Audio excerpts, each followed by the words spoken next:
안녕하세요. 피부과 전문의 김명입니다. 오늘 여러분께 아주 특별한 이야기를 들려드리고자 합니다. 여러분은 거울을 볼 때마다 자신이 나이가 들어가고 있음을 느끼시나요? 하루하루 나이가 들어가는 것에 대해 걱정이 많으신 분들이 많으실 겁니다. 특히 나이가 들어갈수록 피부에 변화가 생기며 주름, 탄력 저하, 피부 건조 등 여러 가지 고민이 생기게 됩니다. 저는 오늘 여러분께 그 고민을 해결할 수 있는 한 가지 특별한 방법을 소개하려고 합니다. 우리는 모두 나이가 들면서 겪게 되는 자연스러운 과정을 피해갈 수 없습니다. 하지만 나이가 들면서도 여전히 젊고 건강한 피부를 유지할 수 있는 방법이 존재한다는 사실을 알고 계셨나요? 저는 37년 동안 피부과 의사로 일하면서 수많은 환자들의 피부 상태를 치료해왔습니다. 그 중에서 가장 놀라운 변화 중 하나는 바로 천연꿀을 이용한 피부 관리법입니다. 이 방법을 통해 피부 나이를 10년 이상 젊게 보이게 할 수 있습니다. 그럼 왜 꿀이 피부에 이렇게 좋은지 궁금하지 않으신가요? 꿀은 단순히 피부에 보습을 주는 것 이상의 효과가 있습니다. 꿀 속에는 천연 항산화 물질이 가득 들어있어 피부를 탄력 있게 하고 주름을 감소시키는 데 도움을 줍니다. 실제로 많은 연구에서 꿀의 효능이 입증되었습니다. 최근 하버드 의대 연구팀은 꿀이 피부 세포를 보호하고 손상된 피부를 회복하는 데 뛰어난 효과가 있다는 것을 밝혀냈습니다. 이러한 연구 결과는 꿀이 피부에 미치는 긍정적인 영향을 더욱 확실하게 뒷받침해 줍니다. 여러분, 혹시 꿀이 피부에 좋은 이유를 알고 계셨나요? 꿀은 단순히 수분을 공급하는 역할만 하는 것이 아니라 피부의 자연 치유 능력을 촉진시키는 역할을 합니다.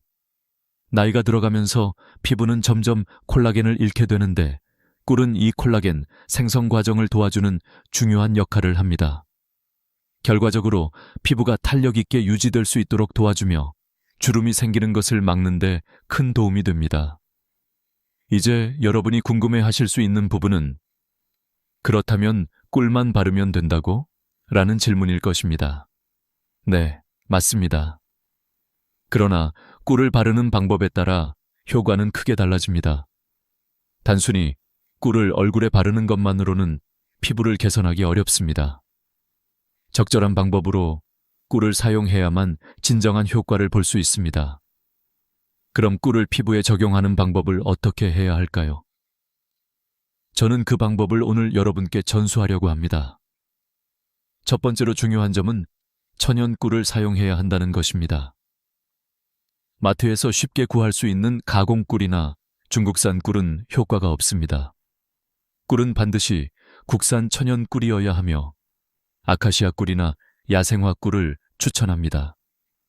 이러한 천연 꿀은 피부에 자연스럽게 스며들어 피부의 건강을 회복시켜줍니다. 이제 여러분이 궁금해하실 또 다른 질문은 언제, 얼마나 자주 해야 할까요? 입니다. 저는 꿀팩을 일주일에 2, 3회 정도 해주는 것이 가장 효과적이라고 말씀드리고 싶습니다. 너무 자주 하면 오히려 피부가 자극을 받을 수 있기 때문에 주기적으로 사용하는 것이 중요합니다. 꿀팩을 바르고 10분 정도 두었다가 미지근한 물로 씻어내면 피부는 한층 더 부드럽고 촉촉해집니다. 그럼 꿀을 어떻게 바르는 것이 가장 효과적일까요? 꿀을 얼굴에 바르기 전에 반드시 깨끗하게 세안을 해야 합니다. 이때 중요한 점은 약산성 세안제를 사용하는 것입니다. 피부가 자극받지 않도록 세안을 해야만 꿀이 피부에 더 잘 스며들고 더 효과적으로 작용할 수 있습니다. 세안을 마친 후 꿀을 얼굴에 고르게 펴 바르고 10분 정도 두면 됩니다. 이때 눈가나 입가처럼 피부가 얇은 부위는 살살 두드리듯이 바르세요. 피부에 자극을 주지 않도록 부드럽게 처리하는 것이 중요합니다. 제가 추천하는 또 하나의 중요한 팁은 따뜻한 수건 찜질을 하여 꿀이 피부에 깊이 침투하도록 도와주는 것입니다. 찜질을 통해 피부 온도를 올려주면 모공이 열리고 꿀 성분이 피부 속으로 더 잘 스며듭니다. 이 방법은 고급 스팀 관리와 유사한 효과를 주며 집에서도 손쉽게 할 수 있습니다. 오늘 제가 소개한 방법은 단지 꿀을 바르는 것만이 아닙니다. 꿀을 효과적으로 사용하려면 적절한 방법과 주기가 필요합니다. 꿀을 바르는 방법을 잘 지키면 주름, 탄력 저하, 피부 건조와 같은 문제를 해결하는 데 큰 도움이 됩니다. 그럼 이제 여러분은 꿀을 활용한 피부 관리법을 제대로 알게 되셨습니다. 이 방법을 꾸준히 실천하시면 여러분도 나이가 들면서도 젊고 건강한 피부를 유지할 수 있을 것입니다.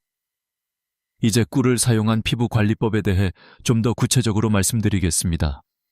이 방법은 단순하지만 그 효과는 매우 강력합니다. 제가 37년 동안 피부과 의사로 일하면서 만났던 수많은 환자들이 이 방법을 통해 놀라운 변화를 경험했음을 여러분께 전하고자 합니다.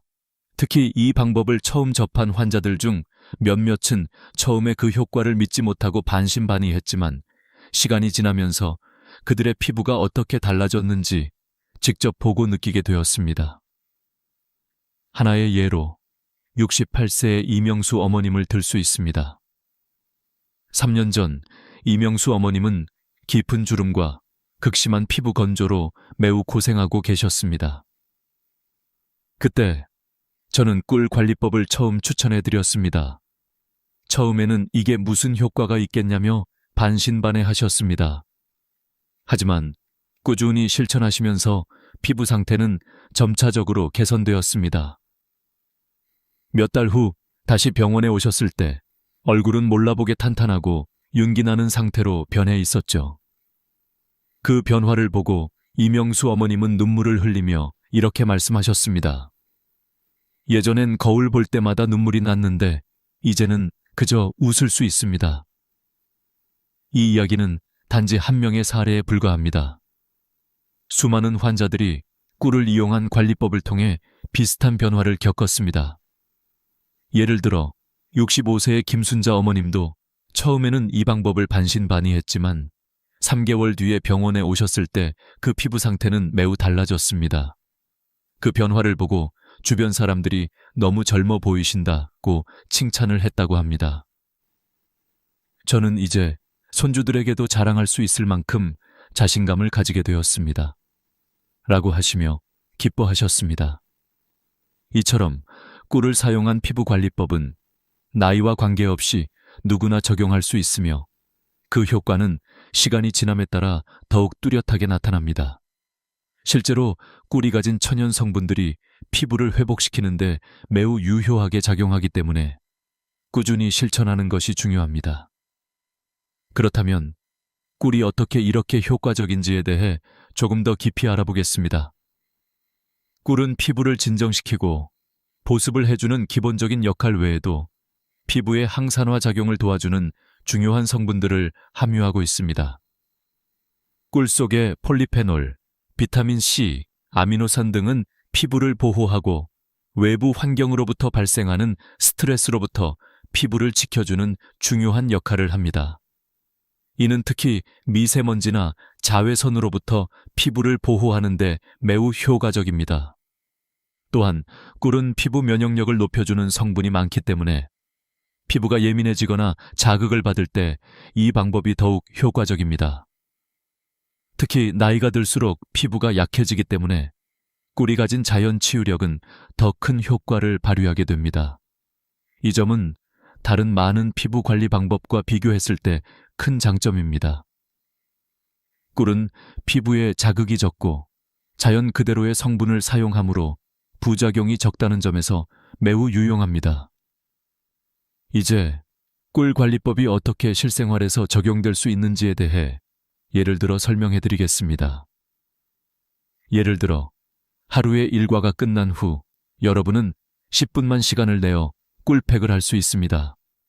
TV를 보거나 책을 읽는 동안 또는 잠시 쉬는 시간에 간단하게 얼굴에 꿀을 바르고 10분 정도 기다리기만 하면 됩니다. 이 간단한 과정만으로도 피부는 더 부드럽고 윤기나며 시간이 지날수록 더욱 젊어 보이는 효과를 느낄 수 있을 것입니다. 그럼 이 방법을 꾸준히 실천한 결과 여러분은 몇 달 후에 거울 속에서 놀라운 변화를 확인하실 수 있을 것입니다. 3개월 후 여러분은 이 방법을 시작한 지 몇 달 만에 피부가 이렇게 변할 수 있다니 믿을 수 없다고 생각하실 것입니다.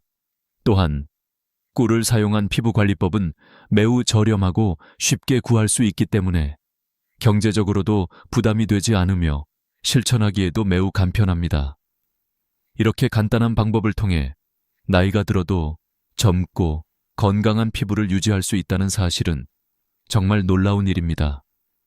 여러분도 이 방법을 통해 나이 들면서도 자신감을 가지고 더 나아가 주변 사람들에게도 자신감을 줄 수 있는 기회를 얻게 될 것입니다. 이제 꿀이 피부에 이렇게 효과적인 이유를 조금 더 자세히 설명해 보겠습니다. 꿀은 단순히 피부를 촉촉하게 해주는 보습제 이상의 효과를 지니고 있습니다. 실제로 꿀 속에는 피부를 탄력 있게 하고 주름을 감소시키는 데 중요한 역할을 하는 여러 천연 성분들이 포함되어 있습니다. 이 성분들은 피부가 자극을 받지 않도록 돕고 자연적으로 피부를 치유하고 회복시키는 기능을 합니다. 먼저 항산화 성분에 대해 이야기해 보겠습니다. 꿀은 자연적으로 매우 풍부한 항산화 성분인 폴리페놀을 함유하고 있습니다. 폴리페놀은 외부 환경에서 발생하는 자유 라디칼을 중화시켜주며 이를 통해 피부의 노화 과정을 늦추는 데 도움을 줍니다. 또한 꿀 속에 들어있는 비타민 C는 피부 세포의 회복을 촉진하고 콜라겐 생성을 촉진하여 피부를 더욱 탄력 있게 만들어줍니다. 이 두 가지 성분은 나이가 들어가면서 피부가 자연스럽게 겪게 되는 주름과 탄력 저하를 예방하는 데 중요한 역할을 합니다. 그 외에도 꿀 속에 있는 아미노산은 피부 세포의 재생을 돕고 피부의 보호막을 강화하는 역할을 합니다. 이 성분들은 피부를 깊숙하게 수분 공급하면서도 피부의 면역 체계를 강화시켜주기 때문에 외부 자극으로부터 피부를 안전하게 지켜주는 중요한 역할을 합니다. 특히 미세먼지와 같은 환경 오염 물질이 피부에 닿을 때 꿀은 자연적인 보호막을 형성하여 피부가 자극을 받지 않도록 도와줍니다. 하지만 꿀만큼이나 중요한 또 다른 성분은 바로 올리브 오일과 무가당 요거트입니다. 이 두 가지 성분은 꿀과 함께 사용될 때 시너지 효과를 일으킵니다. 올리브 오일은 피부에 깊은 보습을 주며 피부에 유해한 자유 라디칼을 차단하는 데 매우 유효한 비타민 E를 풍부하게 포함하고 있습니다. 이 성분은 꿀과 결합하여 피부에 깊은 영양을 공급하고 피부 장벽을 강화하는 데 도움을 줍니다. 무가당 요거트는 프로바이오틱스 성분이 풍부하여 피부의 미생물 균형을 맞추고 피부 장벽을 더욱 건강하게 만들어줍니다. 이렇게 세 가지 천연 성분인 꿀, 올리브 오일, 그리고 무가당 요거트는 피부를 건강하고 젊게 유지하는 데 매우 중요한 역할을 합니다. 꿀의 자연 치유력과 올리브 오일, 요거트의 보습 및 피부 회복 능력이 결합되면 피부는 빠르게 회복되고 자연스럽게 주름과 탄력 저하를 예방할 수 있습니다. 또한 꿀을 사용한 피부 관리법은 매우 자연적이고 안전한 방법으로 화학 성분이 포함된 고급 화장품보다 훨씬 더 부드럽고 자극이 적은 장점이 있습니다. 이제 꿀과 올리브 오일, 요거트가 결합된 꿀팩의 실제 효과에 대해 몇 가지 예시를 들어 설명해 보겠습니다. 제가 치료한 환자들 중 많은 분들이 이 방법을 통해 피부가 회복되는 놀라운 변화를 경험했습니다. 특히 65세의 김순자 어머님은 피부가 매우 건조하고 주름이 깊어졌다고 하셨습니다. 처음 이 방법을 시도하셨을 때 이렇게 간단한 방법이 정말 효과가 있을까라고 반신반의하셨습니다. 하지만 몇 주 후 다시 병원에 오셨을 때 그 피부 상태는 전혀 달라져 있었습니다. 내 피부가 이렇게 달라질 수 있다니 정말 믿을 수가 없어요. 이제는 피부가 촉촉하고 윤기가 나서 외출할 때마다 자신감이 생겼어요. 라고 말씀하셨습니다. 이와 같이 꿀을 활용한 피부 관리법은 나이와 관계없이 누구나 쉽게 적용할 수 있으며 그 효과도 시간이 지날수록 더 확실히 나타납니다. 또한 이 방법은 비용이 거의 들지 않으면서도 매우 효과적이기 때문에 경제적인 부담을 줄이면서도 뛰어난 피부 관리를 할 수 있는 장점이 있습니다. 또한 이 방법은 피부가 민감하거나 알레르기가 있을 수 있는 분들에게도 안전하게 적용할 수 있습니다.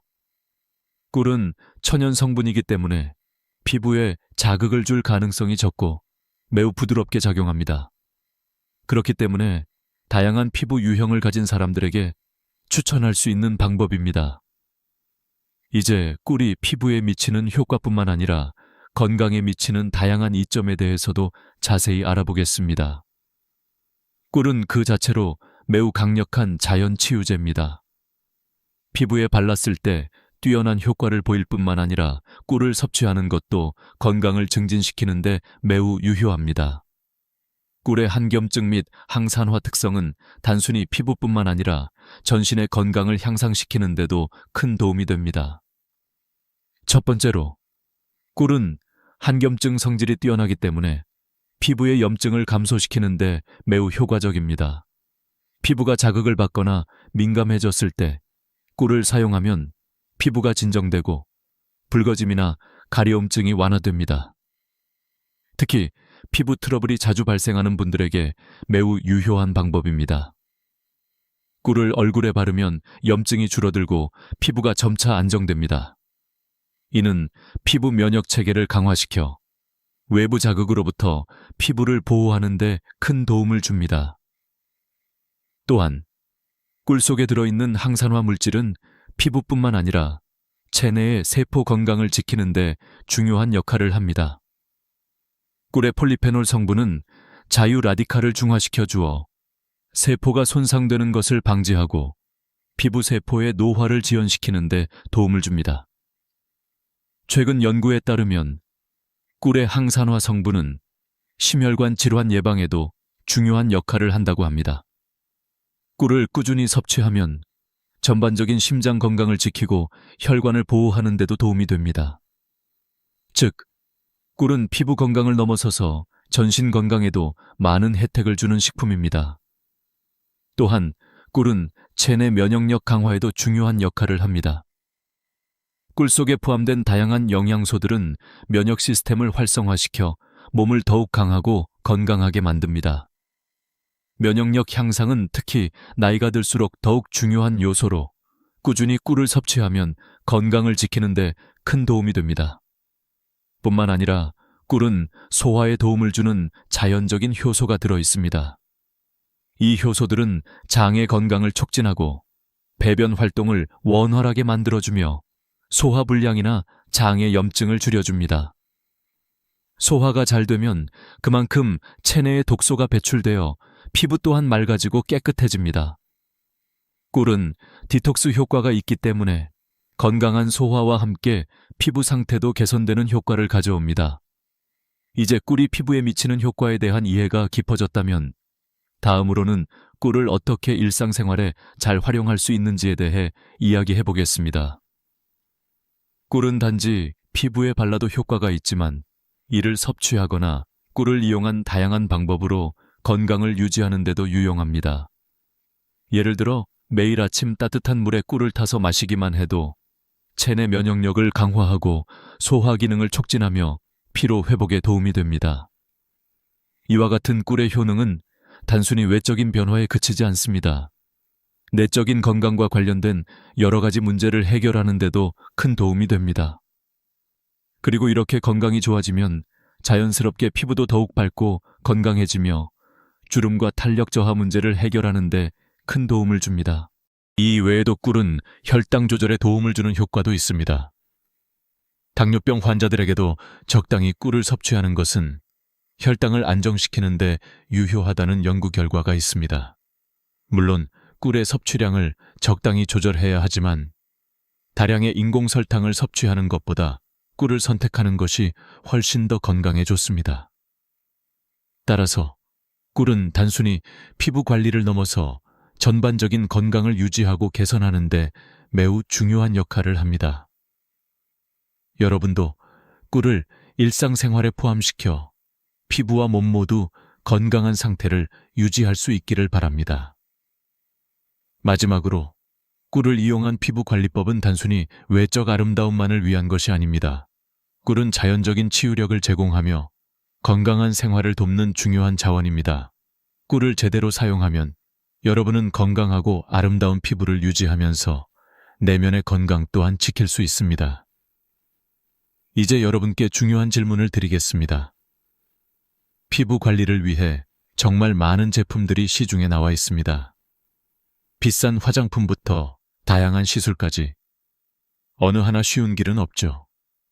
하지만 오늘 제가 소개해드릴 방법은 아주 간단하면서도 효과적인 방법입니다. 바로 꿀팩을 활용한 피부 관리법입니다. 이 방법은 누구나 쉽게 할 수 있으며 시간도 많이 들지 않습니다. 먼저 꿀팩을 준비하는 방법에 대해 자세히 알아보겠습니다. 꿀팩을 만들기 위한 재료는 아주 간단합니다. 바로 천연꿀, 무가당 요거트, 그리고 올리브 오일입니다. 이 세 가지 재료는 모두 피부에 뛰어난 효과를 주며 서로 시너지 효과를 일으킵니다. 1. 천연꿀.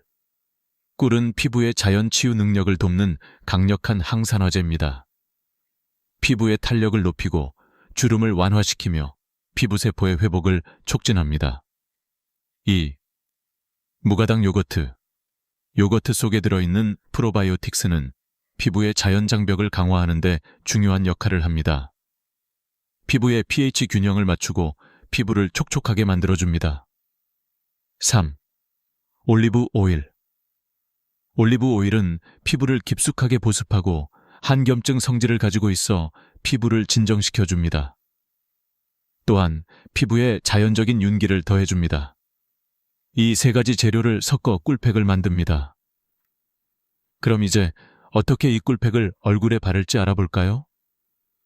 가장 중요한 점은 깨끗한 세안입니다. 세안을 할 때는 약산성 세안제를 사용하여 피부를 자극하지 않도록 합니다. 세안을 끝낸 후 따뜻한 수건으로 얼굴을 가볍게 찜질하여 모공을 열어주세요. 모공이 열리면 꿀팩이 피부 속 깊이 스며들 수 있습니다. 그 후 꿀팩을 얼굴에 고르게 발라줍니다. 특히 눈가나 입가와 같이 민감한 부위는 살살 두드리듯 발라주세요. 얇은 정도 지나면 꿀팩이 피부에 효과적으로 흡수되므로 미지근한 물로 부드럽게 씻어내세요.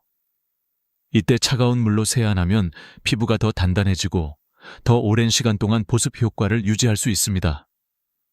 이 방법은 일주일에 2세 3회 정도 하는 것이 가장 효과적입니다. 너무 자주 하면 오히려 피부가 민감해질 수 있기 때문에 적당한 주기로 사용해주세요. 3개월 정도 꾸준히 실천하면 피부의 변화가 눈에 띄게 나타납니다. 꿀팩을 사용한 후 피부는 더욱 부드럽고 촉촉해지며 주름이 눈에 띄게 줄어들게 됩니다. 또한 꿀팩을 사용할 때 따뜻한 수건 찜질을 추가하는 방법도 매우 효과적입니다. 수건을 따뜻하게 든 후 얼굴에 2세 3분 정도 얹어주세요. 이 찜질은 꿀팩의 효과를 배가시킬 수 있는 방법입니다. 수건 찜질로 피부가 더 따뜻해지면 꿀팩이 피부 깊숙이 침투하여 더 강력한 효과를 발휘합니다. 이 방법은 미용실에서 받는 고급 스파 치료와 유사한 효과를 낼 수 있습니다. 그렇다면 왜 이렇게 간단한 방법이 피부에 이렇게 효과적일까요? 이유는 꿀이 가진 천연 항산화 물질과 보습 성분이 피부를 깊숙이 재생시키고 피부 세포를 활성화시키기 때문입니다. 또한 올리브 오일과 무가당 요거트는 피부의 보호막을 강화하고 외부 자극으로부터 피부를 보호하는 데 중요한 역할을 합니다. 이 세 가지 재료는 모두 자연에서 온 성분들이기 때문에 피부에 자극이 적고 누구나 쉽게 사용할 수 있습니다. 이제 꿀을 활용한 피부 관리법이 얼마나 간단하고 효과적인지 아시겠죠? 비싼 화장품을 사지 않고도 집에서 손쉽게 피부를 관리할 수 있다는 점이 큰 장점입니다. 꿀을 활용한 이 방법은 경제적이고 간편하며 피부에 자극을 줄 위험이 적습니다. 모든 연령대의 사람들에게 적합한 방법이므로 여러분도 쉽게 따라할 수 있습니다. 이 방법은 특히 나이가 든 분들에게 큰 효과가 있습니다. 나이가 들면서 피부의 탄력과 윤기가 떨어지고 주름이 생기기 마련입니다. 하지만 꿀팩을 꾸준히 사용하면 피부가 더욱 탄력 있고 윤기 나는 상태로 돌아갈 수 있습니다. 그리고 더 중요한 것은 이 방법이 자연적이고 안전하다는 점입니다. 화학 성분이 들어간 고급 화장품을 사용하지 않아도 꿀과 자연적인 재료만으로 충분히 피부를 관리할 수 있습니다. 결론적으로 꿀팩은 그저 피부에 좋은 효과를 주는 것뿐만 아니라 자연적인 피부 관리를 가능하게 하는 훌륭한 방법입니다. 이 방법을 꾸준히 실천하면 나이가 들수록 자신감 넘치는 피부를 유지할 수 있습니다. 여러분도 이제 꿀팩을 사용해 보세요. 그 효과를 직접 경험하시게 될 것입니다.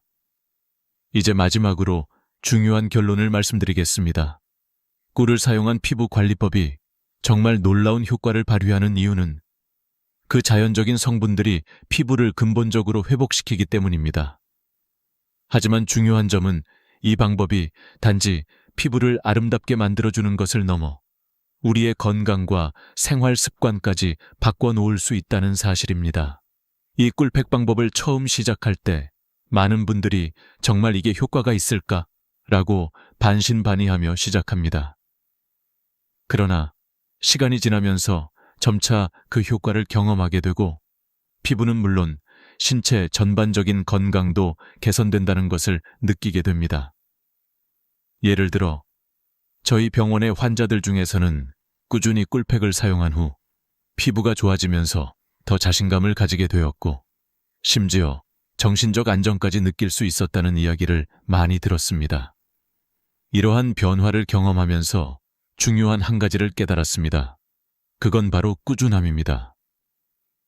피부 관리에서 가장 중요한 것은 하루아침에 결과를 기대하지 않는 것입니다. 3개월 후 아니면 6개월 후에야 그 변화가 보이기 시작할 것입니다. 그래서 꾸준히 실천하는 것이 중요합니다. 한번 꿀팩을 사용했다고 해서 모든 문제를 해결할 수는 없습니다. 이 방법은 지속적으로 사용하면서 변화의 흐름을 느껴가야 효과를 극대화할 수 있습니다. 이제 마지막으로 여러분에게 강조하고 싶은 메시지는 자신에게 투자하는 것입니다. 우리는 늘 바쁜 일상 속에서 자신을 돌보는 시간을 소홀히 하게 됩니다. 하지만 피부와 건강은 우리 자신에게 가장 중요한 자산입니다. 나이가 들수록 더 많은 시간과 에너지를 자신에게 투자해야 합니다. 꿀팩과 같은 자연적인 방법을 통해 여러분도 젊고 건강한 피부를 유지할 수 있습니다. 또한 저는 여러분이 이 방법을 시도하면서 자신감을 되찾고 더 나은 삶을 살아가길 바랍니다. 꾸준히 실천하면 이 방법은 단순한 피부 관리법을 넘어서서 자기 관리와 건강을 위한 중요한 습관이 될 것입니다. 이제 여러분도 이 간단하고 효과적인 방법을 통해 더 나은 피부와 더 나은 삶을 만들어 가세요. 이 영상이 여러분에게 도움이 되었기를 바랍니다. 꿀팩을 사용하면서 피부의 변화뿐만 아니라 자신감을 얻고 건강을 챙기며 더 행복한 삶을 살아가길 바랍니다. 여러분의 피부도 건강도 변화할 준비가 되어 있습니다. 여러분이 바로 그 변화를 시작할 사람입니다. 이제 여러분이 할 일은 2가지입니다. 첫 번째는 꿀팩을 시작하는 것이고 두 번째는 이 영상을 보고 여러분의 피부 변화 이야기를 댓글로 공유하는 것입니다. 여러분의 경험을 나누는 것만으로도 다른 분들에게 큰 영감을 줄 수 있습니다. 여러분이 지금 시작하는 이 작은 변화가 몇 달 후에 어떻게 여러분의 삶을 바꿀지 상상해 보세요. 마지막으로 영상이 유익했다면 구독 버튼을 눌러주세요. 더 많은 피부 관리 팁과 건강한 라이프 스타일을 위한 정보를 계속해서 받아보실 수 있습니다. 여러분의 건강하고 아름다운 피부를 위해 앞으로도 다양한 팁을 계속해서 나눠드릴 예정이니 알림 설정도 잊지 마세요. 여러분, 오늘도 자신에게 투자하는 하루가 되길 바랍니다. 지금 바로 꿀팩을 시작해보세요. 다음 영상에서 만나요. 감사합니다. 내일이 마지막이라면 여러분은 지금 무엇을 하고 계실까요? 지금 이 순간 제 말을 듣고 계신다는 건 아직 숨이 붙어 있고 눈을 뜨고 있으며 누군가와 연결되어 있다는 뜻입니다. 그런데도 우리는 당연하다는 듯이 오늘을 흘려보내곤 합니다. 그래서 저는 오늘 아주 무겁지만 피할 수 없는 주제를 꺼내려고 합니다. 바로 죽음, 그리고 그 죽음을 알기에 지금을 더 깊이 살아야 한다는 이야기입니다. 제가 평생 들어온 수많은 조언 중 단연 최고라 할 수 있는 말이 있습니다. 사람은 반드시 죽는다, 혼자서 죽는다, 그리고 아무것도 가져갈 수 없다. 이 세 가지 사실은 부정할 수도 피할 수도 없습니다. 하지만 많은 사람들이 여전히 죽음을 먼 일처럼 여기며 살아갑니다. 마치 언젠가 시간이 충분히 있을 것처럼 아직은 내 차례가 아니라고 믿는 듯이 말이죠. 하지만 시계를 거꾸로 돌려 내일이 마지막 날이라고 상상해 보세요. 여러분은 오늘을 다르게 살지 않으시겠습니까? 제가 한 장례식장에서 본 장면을 잠시 떠올려 보겠습니다. 화장로 앞에 들어선 관, 그리고 기다림. 불과 40분이면 한 사람의 생애가 고운 가루로 바뀌어 유족에게 건네집니다. 그 순간 느낀 건 단 하나였습니다. 인생은 이렇게 더덥고 동시에 이렇게 가볍구나. 누구도 피할 수 없는 마지막 길 앞에서 그토록 애써 움켜쥐었던 것들이 먼지처럼 흩날려 사라지는 것이지요. 그때 깨달았습니다. 무겁게 살아도 결국 마지막은 가벼움으로 돌아간다는 사실을요. 그래서 중요한 건 지금 이 순간 무겁게 움켜쥐고 사는 것이 아니라 가볍게 내려놓으며 사는 법을 배우는 것이라는 걸요. 죽음 앞에 선 사람들의 태도는 다양합니다. 끝까지 치료에 매달리는 사람도 있고 처음부터 담담히 받아들이는 사람도 있습니다. 하지만 공통점은 단 하나, 누구도 그 순간을 피해갈 수는 없다는 사실입니다. 그리고 그 순간은 언제 닥쳐올지 아무도 알 수 없습니다. 바로 오늘일 수도 있고 10년 뒤일 수도 있습니다. 그래서 지혜로운 사람은 죽음을 피하려 하지 않고 늘 준비하며 하루하루를 살아갑니다. 언젠가 반드시 떠나야 한다면 남은 시간은 더욱 귀해지는 법이지요. 그렇다면 준비한다는 건 무엇일까요? 저는 이렇게 정리합니다. 첫째, 빚을 남기지 않는 것. 돈의 빚만이 아니라 마음의 빚까지도요.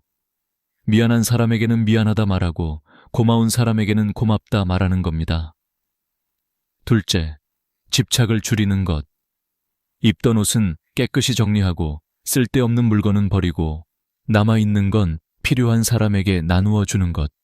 셋째, 하루하루의 작은 순간을 놓치지 않는 것. 걸을 수 있는 다리, 맛을 느낄 수 있는 혀, 대화할 수 있는 친구. 이 모든 건 살아있는 동안만 누릴 수 있는 특권입니다. 이제 저는 여러분께 질문을 던지고 싶습니다. 오늘 하루를 어떻게 보내셨나요? 그냥 지나갔나요? 아니면 한 번쯤은 감사한 마음으로 눈을 감아 보셨나요? 죽음은 무서운 그림자가 아닙니다. 오히려 지금 이 순간을 더 값지게 만들어주는 강력한 스승입니다. 내일이 마지막이라면 여러분은 오늘 누구에게 전화를 걸고 싶으신가요? 내일이 마지막이라면 지금 손에 쥔 걱정들을 그대로 붙들고 계시겠습니까?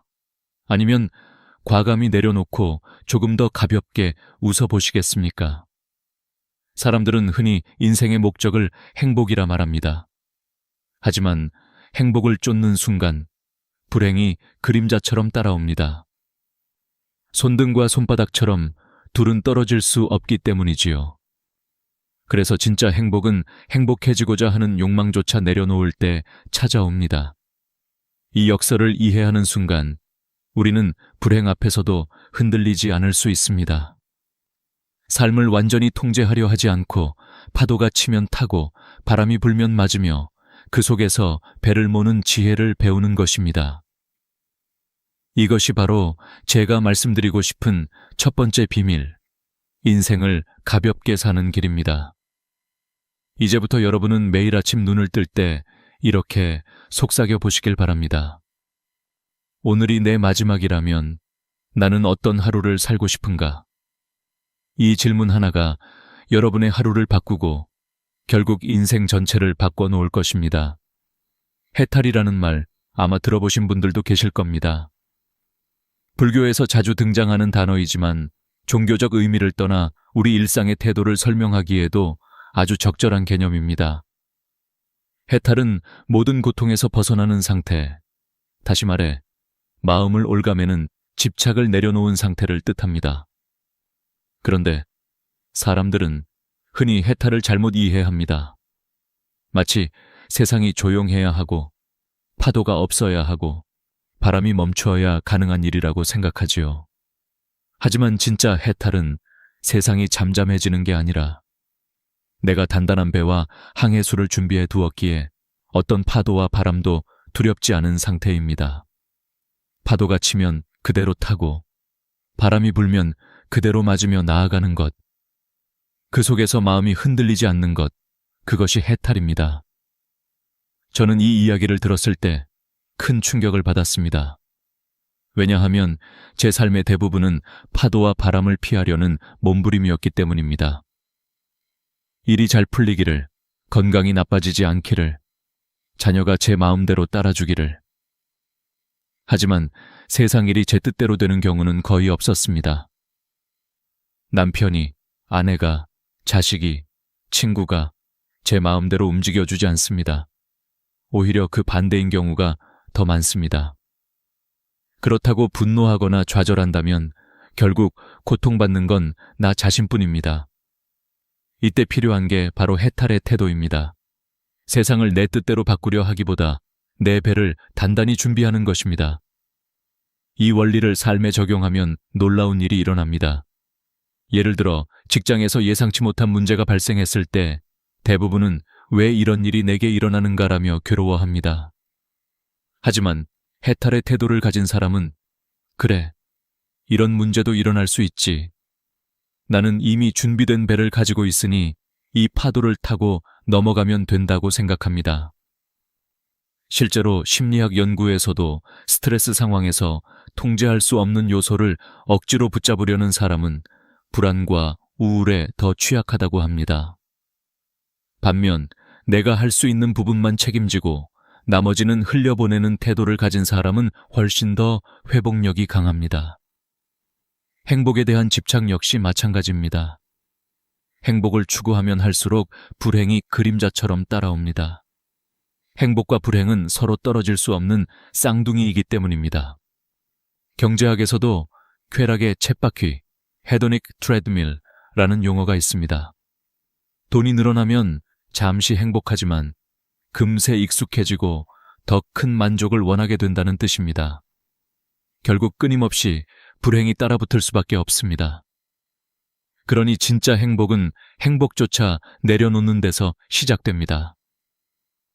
나는 반드시 행복해야 해 라는 압박을 버리고 지금 이 순간을 있는 그대로 받아들이는 것. 이 단순한 전환이 우리 삶을 훨씬 가볍게 만듭니다. 한 가지 실제 예를 들어 보겠습니다.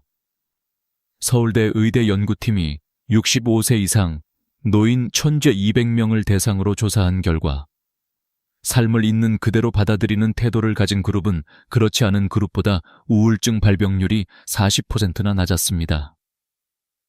게다가 평균 혈압, 심박 수치도 더 안정적이었죠. 해탈이라는 철학적 개념이 단지 이상적인 말이 아니라 실제로 건강과 직결된다는 뜻입니다. 우리가 마음을 놓을 때 몸도 더 건강해지는 것입니다. 저는 이제 조금 다른 질문을 드리고 싶습니다. 여러분의 배는 얼마나 단단합니까? 갑작스러운 파도가 몰아쳐도 버틸 수 있는 항해수를 갖추고 계십니까? 삶에서 해탈은 거창한 수련이 아닙니다. 작은 습관부터 시작할 수 있습니다. 오늘 하루 불만을 삼키고 웃으며 넘어가는 것, 내 뜻대로 안 되는 상황에서 억지로 바꾸려 하지 않는 것, 행복해야 한다는 압박 대신 지금의 평범함을 즐기는 것. 이것이 곧 해탈의 작은 실천입니다. 죽음은 언젠가 반드시 찾아오지만 살아있는 지금은 여전히 선택할 수 있는 순간들의 연속입니다. 해탈의 태도를 가진 사람은 삶과 죽음을 모두 가볍게 바라봅니다. 삶의 고통조차 바람과 파도로 받아들이고 그 위에서 자신만의 항해술로 나아갑니다. 그리고 죽음 앞에서도 이제는 내려놓을 시간이라며 담담히 웃을 수 있습니다. 여러분도 오늘부터 단단한 배를 준비해 보시길 바랍니다. 파도와 바람은 늘 올 것이지만 그것에 휘둘리지 않는 항해술이야말로 인생 최고의 지혜입니다. 저는 언젠가 한 화장장을 다녀온 경험을 잊지 못합니다. 관이정이 화로 안으로 들어가고 불이 켜지면 40분 만에 한 사람의 생애가 가루가 되어버립니다. 그리고 유족들은 작은 항아리에 그 가루를 담아 조용히 돌아갑니다. 그 순간 저는 인간의 삶이 얼마나 가볍고 또 허망한지를 온몸으로 느꼈습니다. 살아있을 때는 그렇게도 무겁게 짊어지고 살던 걱정, 욕망, 미련이 마지막에는 손바닥 위에 한 줌 가루로만 남는다는 사실 말입니다. 그런데 놀라운 건 그 현장에서 느낀 건 단순한 허무만이 아니었습니다. 오히려 거꾸로 죽음이 이렇게 가볍기에 우리가 살아있는 동안 지고 있는 짐을 조금 더 덜어낼 수 있다는 희망이었습니다. 인생의 무게를 버틸 수 있는 건 바로 이 죽음의 가벼움 덕분일지도 모른다는 생각이 들었지요. 여기서 저는 한 가지 중요한 질문을 던지고 싶습니다. 그렇다면 우리는 어떻게 살아야 후회 없이 가볍게 떠날 수 있을까요? 답은 의외로 단순합니다. 생전 정리를 하는 겁니다. 일본에서는 이를 엔딩 노트라고도 부릅니다. 아직 살아있을 때 자신이 가진 것들을 정리하고 빚을 갚고 정리되지 않은 관계를 마무리하는 습관이지요. 실제로 일본 후생노동성의 보고에 따르면 엔딩 노트를 작성한 노인의 70%가 죽음에 대한 불안이 줄었다고 응답했습니다. 단순히 종이에 몇 줄 쓰는 것만으로도 삶이 훨씬 가벼워지는 것입니다. 제가 생각하는 생전 정리의 체크리스트는 3가지입니다. 첫째, 금전적 빚을 남기지 않는 것. 둘째, 인간관계의 빚을 청산하는 것. 셋째, 물건과 기억의 짐을 줄이는 것입니다. 이 3가지만 지켜도 마지막 길은 훨씬 가벼워집니다. 나는 이미 다 정리해 두었으니 이제 미련 없이 간다. 이렇게 말할 수 있는 사람이야말로 진정한 승자 아닐까요? 죽음을 경험한 유족들의 태도에서도 많은 걸 배울 수 있습니다. 저는 화장장에서 어린아이들이 대기실에서 과자를 먹으며 웃고 있는 모습을 본 적이 있습니다. 부모님 세대가 눈물을 삼키며 작별하는 사이 아이들은 여전히 삶을 살아갑니다. 그 모습에서 느낀 건 죽음이란 삶의 일부일 뿐이라는 것입니다. 우리가 떠난 자리에는 여전히 새로운 세대가 웃고 떠들며 살아갑니다. 그렇다면 우리는 떠나는 순간까지 삶을 더 가볍게 만들어 후대에게 짐이 되지 않도록 해야 합니다. 실제로 한국통계청 자료에 따르면 장례 비용과 남은 빚 때문에 고통받는 유족이 35%에 달한다고 합니다. 돌아가신 분은 이미 떠났는데 남은 가족은 빚과 짐을 지고 고통받는 것이죠. 이것은 결코 아름다운 마지막이 아닙니다. 우리가 떠날 때 남에게 남기는 건 무거운 짐이 아니라 가벼운 미소여야 합니다. 또한 장례 문화의 변화에서도 중요한 교훈을 얻을 수 있습니다. 요즘은 호상, 좋은 죽음이라 불리는 경우가 많습니다. 큰 슬픔 속에서도 담담하게 보내드리는 분위기지요. 부모님의 장례식에서 웃으며 손님을 맞이하는 자녀들의 태도 속에는 죽음은 자연스러운 것이라는 지혜가 담겨 있습니다. 이처럼 죽음을 지나치게 두려워하기보다 담담히 인정하는 것이야말로 삶을 더 단단하게 만드는 길입니다. 저는 이 부분에서 여러분께 부탁드리고 싶습니다. 지금 당장 오늘 하루라도 집안을 둘러보며 불필요한 물건을 버려보세요. 마음속에 남아있는 미안함이나 고마움을 전해보세요. 작게나마 생전 정리를 시작해 보시는 겁니다. 언젠가 반드시 닥칠 마지막 순간 나는 준비되어 있다고 말할 수 있는 힘은 지금부터 쌓아가는 것입니다. 죽음은 결코 삶을 끝내는 것이 아닙니다. 오히려 남은 삶을 더 빛나게 만드는 시작점일 수 있습니다. 죽음이 있기에 오늘이 소중하고 끝이 있기에 지금이 아름답습니다. 화장장의 교훈은 우리에게 이렇게 속삭입니다. 짐을 덜고 마음을 정리하라. 그러면 마지막은 가벼울 것이다. 우리는 흔히 늙음을 두려워합니다. 몸이 약해지고 주름이 늘고 세상의 중심에서 멀어지는 듯한 느낌이 들기 때문입니다. 하지만 저는 한 가지 분명히 말씀드리고 싶습니다. 늙음은 낡음과 같지 않습니다. 늙음 속에는 새로운 가능성이 있고 오히려 더 깊고 원숙한 삶의 빛깔이 숨어 있습니다. 단풍잎이 가을의 끝자락에 가장 아름답게 물드는 것처럼 노년의 삶 또한 청년기보다 더 찬란할 수 있습니다. 제가 아는 한 지인은 80세가 넘었음에도 매일 아침 감사 일기를 쓰십니다. 몸은 늙었지만 마음은 여전히 신선합니다. 반대로 아직 30대인데도 마음이 이미 낡아버린 사람도 있습니다. 늘 불평만 하고 아무것도 새롭게 배우려 하지 않지요. 이렇게 보면 나이는 단순한 숫자일 뿐입니다. 마음이 낡으면 젊어도 늙은 것이고 마음이 새로우면 늙어도 젊은 것입니다.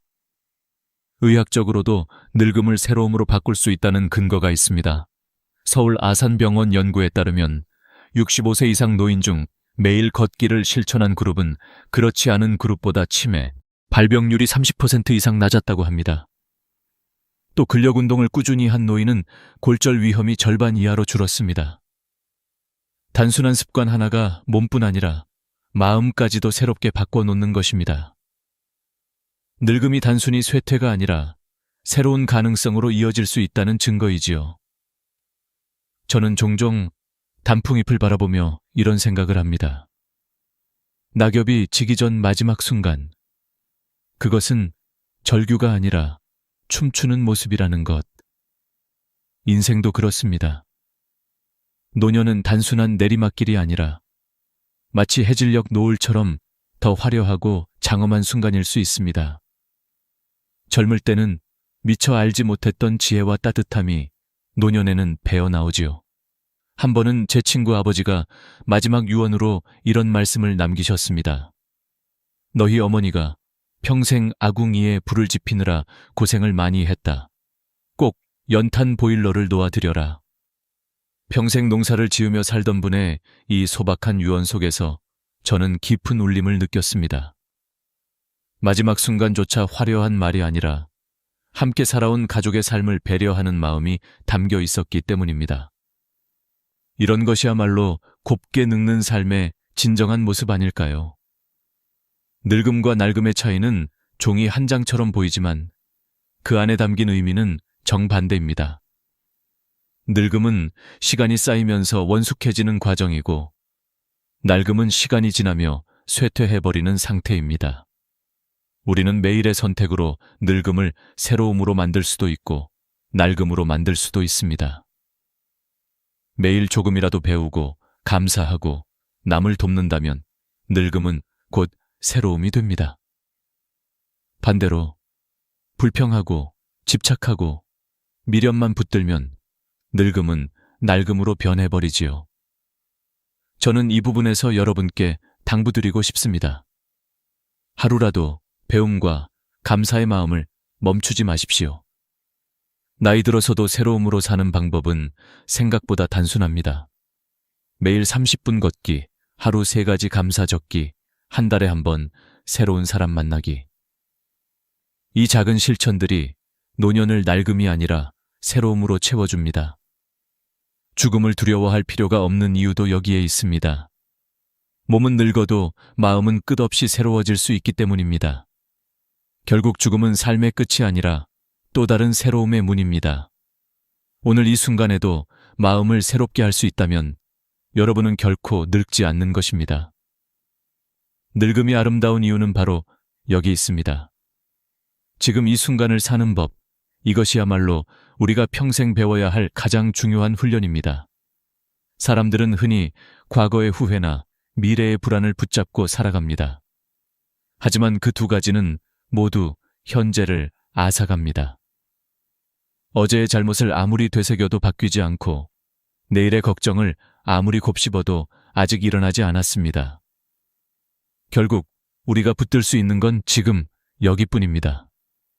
저는 실제로 노인분들과 이야기를 나눌 때 이런 말씀을 자주 듣습니다. 젊었을 때 왜 그렇게 서둘렀는지 모르겠다.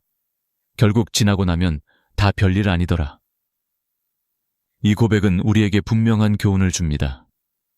삶의 무게 대부분은 현실이 아니라 마음속 상상에서 비롯된다는 사실입니다. 그러니 지금의 순간에 닻을 내리는 훈련이야말로 행복으로 가는 지름길입니다. 그렇다면 구체적으로 어떻게 해야 할까요? 저는 4가지 루틴을 권하고 싶습니다. 첫째, 호흡. 아침에 눈을 뜨면 천천히 3번 깊게 숨을 들이마시고 내쉬는 겁니다. 단 1분이면 됩니다. 둘째, 걷기. 하루 30분, 땀에 젖을 만큼 걷는 습관이 심장과 뇌를 동시에 건강하게 지켜줍니다. 셋째, 정리. 하루에 1가지씩 불필요한 물건이나 쓸데없는 걱정을 정리하는 겁니다. 넷째, 감사일기. 밤마다 오늘 고마웠던 일을 3가지씩 적어보세요. 이 단순한 루틴만으로도 삶은 훨씬 단단해지고 마음은 가벼워집니다. 의학적 근거도 분명합니다. 대한노인의학회 자료에 따르면 65세 이상 노인이 하루 30분 이상 걷기를 꾸준히 실천했을 때 혈압이 평균 10mm에 비해 낮아지고 안정시 심박수가 건강 범위 분당 60편 100회 안에서 더 안정적이 되었다고 합니다. 또한 근감소증 위험도 절반 가까이 줄었습니다. 단순히 걷는 것만으로도 삶의 질이 크게 달라진다는 사실입니다. 또 미국 하버드대 연구팀은 감사일기를 꾸준히 쓴 사람들의 행복 점수가 그렇지 않은 사람보다 25% 높았다고 발표했습니다. 작은 습관이 실제 수치로 증명되는 것이지요. 지금 여기에 집중하는 훈련은 단순한 마음가짐 이상의 효과를 줍니다. 뇌 과학적으로도 현재에 몰입할 때 전전두엽이 활성화되어 스트레스 호르몬인 코르티솔 분비가 줄어듭니다. 그래서 순간순간에 집중하는 사람은 실제로 더 건강하고 오래 삽니다. 마음이 가벼워지면 몸도 함께 가벼워지는 것입니다. 저는 한 노부부의 이야기를 들려드리고 싶습니다. 이분들은 50년을 함께 살아오면서 큰 다툼도 많았지만 매일 저녁 식탁에서 반드시 오늘 고마운 일 하나씩 말하기를 실천했다고 합니다. 처음에는 형식적이었지만 세월이 흐를수록 그 습관이 삶을 지탱하는 힘이 되었다고 합니다. 부부의 대화는 짧았지만 그 속에 서로를 존중하고 인정하는 마음이 쌓였습니다. 결국 그 부부는 80세가 넘어서도 여전히 서로를 바라보며 웃을 수 있었습니다. 지금 여기에 닻을 내린다는 건 바로 이런 힘을 길러줍니다. 여러분께 다시 한번 질문드리고 싶습니다. 오늘 하루, 지금 이 순간, 여러분은 무엇을 붙잡고 계십니까? 이미 지나간 어제의 그림자입니까? 아직 오지 않은 내일의 불안입니까? 아니면 눈앞에 있는 지금의 숨결과 햇살입니까? 선택은 여러분의 몫입니다. 하지만 확실한 건 지금 여기에 몰입할수록 삶은 더 단단해지고 죽음은 더 가벼워진다는 사실입니다. 오늘 밤이라도 잠자리에 들기 전에 깊게 호흡해 보십시오. 오늘 있었던 작은 기쁨을 떠올려 보십시오. 걷기 힘드시다면 창밖 하늘이라도 잠시 바라보십시오. 이 단순한 훈련들이 쌓여서 결국 여러분의 노년을 지켜주는 방패가 됩니다. 지금 여기에 닻을 내리며 하루를 살아가 보시길 바랍니다. 아름다운 마무리, 결국 우리가 평생 준비해야 할 마지막 과제입니다. 죽음은 누구도 피할 수 없는 길이지만 그 길을 어떻게 걸어가느냐는 우리의 선택에 달려 있습니다. 어떤 이는 마지막까지 발버둥치며 두려움에 떨고 또 어떤 이는 담담히 웃으며 삶을 정리합니다. 그리고 저는 확신합니다. 아름다운 죽음은 우연이 아니라 살아온 방식의 결실이라는 것을요. 저는 여러 장례식을 경험하며 이 점을 더욱 깊이 느꼈습니다. 누군가는 많은 빚과 다툼을 남기고 떠나 유족들을 힘들게 했습니다.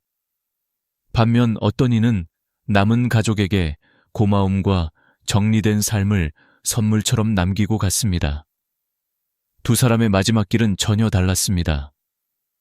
결국 우리가 떠날 때 남기는 건 재산이나 명예가 아니라 우리와 함께한 이들의 마음속 기억입니다. 그렇다면 지금 우리는 무엇을 남기고 싶습니까? 아름다운 마무리를 위해 필요한 건 거창한 것이 아닙니다. 단순히 빚을 갚고 빌린 것을 돌려주고 마음속 미련을 정리하는 것, 그리고 남은 하루하루를 웃으며 감사하는 것입니다.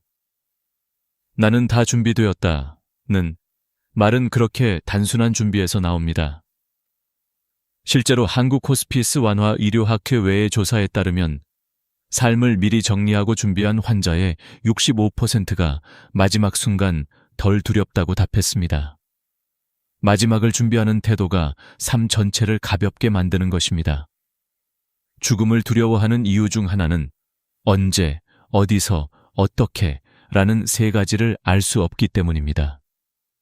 하지만 역설적으로 이 불확실성이 우리에게 가장 큰 선물이 될 수도 있습니다. 언제일지 모르니 오늘을 더 소중히 여기게 되고, 어디일지 모르니 지금 있는 곳을 사랑하게 되고, 어떻게일지 모르니 지금 내 호흡과 발걸음 하나에 집중하게 되는 것입니다. 죽음의 모름은 삶의 충만함으로 이어지는 달입니다. 저는 여러분께 마지막으로 말씀드리고 싶습니다. 인생은 소풍입니다. 잠시 와서 웃고 놀고 배우다 가는 소풍. 그렇다면 그 소풍을 최대한 즐겁게 보내는 게 우리의 목 아닐까요? 너무 바쁘게만 살지 마시고 너무 욕심내지도 마십시오. 오는 길에 쉬어가고 가는 길에도 쉬어가며 오늘 주어진 햇살과 대화와 밥 한 끼를 감사히 누리며 사는 것. 이것이야말로 최고의 삶의 방식입니다. 세상에는 정답이 없고 비밀이 없고 공짜가 없습니다. 하지만 우리가 확실히 아는 건 누구나 죽는다는 것, 혼자 죽는다는 것, 아무것도 가져갈 수 없다는 것입니다. 그렇기에 우리가 할 수 있는 건 단 하나, 지금을 더 깊이 사랑하고 살아가는 것뿐입니다. 저는 오늘의 이야기를 이렇게 마무리하고 싶습니다. 언젠가 그날이 오면 여러분도 담담히 미소 지으며 이렇게 말할 수 있기를 바랍니다. 참 아름다운 세상이었구나. 잘 놀다 갑니다. 그 말 한 줄이야말로 평생의 결산이자 최고의 유언일 것입니다. 오늘도 끝까지 함께 해주셔서 진심으로 감사드립니다. 여러분의 인생이 황금빛 노을처럼 더욱 깊고 따뜻하길 기도합니다. 구독과 좋아요, 알림 설정을 해두시면 앞으로도 삶과 죽음, 그리고 지혜에 대한 이야기를 놓치지 않고 함께 하실 수 있습니다. 늘 건강하시고 행복하십시오. 여러분 매일 먹는 밥이 여러분의 건강을 망치고 있다는 사실을 알고 계셨나요? 이 이야기는 병원에서도 다루지 않는 많은 사람들이 모르고 있는 충격적인 진실입니다. 저는 55년 동안 의사로 살아온 정성민입니다. 오늘 여러분과 꼭 나누어야 할 이야기가 있습니다. 사실 오늘 이 영상을 시작하면서 손이 떨립니다. 왜냐하면 제가 오늘 공개할 진실은 너무나도 충격적이고 많은 사람들이 알고 싶어 하지 않는 사실이기 때문입니다. 한국인이라면 거의 모든 사람이 아침에 전자레인지로 든 밥을 먹습니다. 그런데 이 밥이 여러분의 건강을 해칠 수 있다는 사실을 알고 있나요? 하루 종일 아무리 잠을 자도 몸이 무겁고 아침에 일어나면 피곤하고 쉽게 머리가 아프며 몸이 뻣뻣하게 느껴진다면 그 원인은 바로 당신이 먹는 밥에 있을지도 모릅니다. 오늘 영상에서는 여러분에게 이 사실을 공개하려고 합니다. 이 영상이 끝날 때까지 시청하지 않으면 여러분은 평생 후회할 수도 있습니다. 왜냐하면 지금 이 순간이 여러분의 건강을 되찾을 마지막 기회일지도 모르기 때문입니다. 매일 먹는 밥이 건강에 미치는 영향. 여러분은 매일 아침 전자레인지에 밥을 데워 먹고 계신가요? 사실 전자레인지에 밥을 넣는 것은 여러분의 건강에 큰 위험을 초래할 수 있습니다. 왜냐하면 재가열된 밥은 혈당을 급격히 올리고 그로 인해 비만과 당뇨병을 유발할 수 있기 때문입니다. 또한 이런 방식으로 먹은 밥은 혈관을 막고 장기적으로 심혈관 질환을 초래할 수 있습니다. 이번 영상에서는 그 이유를 하나씩 밝혀보겠습니다. 우리는 왜 매일 먹는 밥이 우리의 건강을 해치는지, 그리고 그 해결책이 무엇인지에 대해 이야기할 것입니다. 그리고 우리가 알고 있는 것처럼 병원에서는 이런 사실을 알려주지 않아요. 왜 그럴까요? 병원에서 이런 사실을 공개하면 병원의 수익 모델이 붕괴되기 때문입니다.